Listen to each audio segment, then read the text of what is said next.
ಕರೀಂನಗರದಲ್ಲಿ BJP BRS ಕಾರ್ಯಕರ್ತರ ಸಂಘರ್ಷ. ಶಾಸಕರ ಕ್ಯಾಂಪ್ ಕಚೇರಿ ಮೇಲೆ ಬಿಜೆಪಿಗರಿಂದ ದಾಂಧಲೆ. ಕೇಂದ್ರ ಸಚಿವ ಬಂಡಿ ಸಂಜಯ್ ಕುಮಾರ್ ಅವರ ವಿರುದ್ಧ ಬಿಆರ್ಎಸ್ ಶಾಸಕ ಕೌಶಿಕ್ ರೆಡ್ಡಿ ನೀಡಿದ ವಿವಾದಾತ್ಮಕ ಹೇಳಿಕೆಯಿಂದ ಆಕ್ರೋಶಗೊಂಡ ಬಿಜೆಪಿ ಕಾರ್ಯಕರ್ತರು ಶಾಸಕರ ಕಚೇರಿಗೆ ನುಗ್ಗಿ ಪೀಠೋಪಕರಣಗಳನ್ನು ಧ್ವಂಸಗೊಳಿಸಿದ್ದಾರೆ.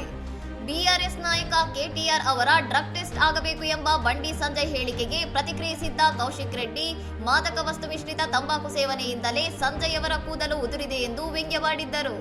ಕೌಶಿಕ್ ರೆಡ್ಡಿ ಸುದ್ದಿಗೋಷ್ಠಿ ನಡೆಸುತ್ತಿದ್ದ ವೇಳೆ ಕಚೇರಿಗೆ ನುಗ್ಗಿದ ಪ್ರತಿಭಟನಾಕಾರರನ್ನು ಚದುರಿಸಲು ಪೊಲೀಸರು ಲಘುಲಾಠಿ ಪ್ರಹಾರ ನಡೆಸಬೇಕಾಯಿತು. ಈ ದಾಳಿಯನ್ನು ಖಂಡಿಸಿರುವ ಬಿಆರ್ಎಸ್ ಕೇಂದ್ರ ಗೃಹ ಖಾತೆ ರಾಜ್ಯ ಸಚಿವರಾಗಿರುವ ಬಂಡಿ ಸಂಜಯ್ ಅವರೇ ಸ್ವತಃ ಕಾರ್ಯಕರ್ತರನ್ನು ಪ್ರೇರೇಪಿಸಿ ಈ ಸಂಚು ರೂಪಿಸಿದ್ದಾರೆ ಎಂದು ಕಿಡಿಕಾರಿದೆ.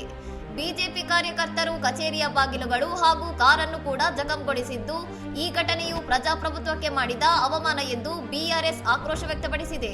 ಇನ್ನಷ್ಟು ಸುದ್ದಿಗಳಿಗಾಗಿ ನೋಡ್ತಾ ಇರಿ ಸೌರಂ ಟಿವಿ.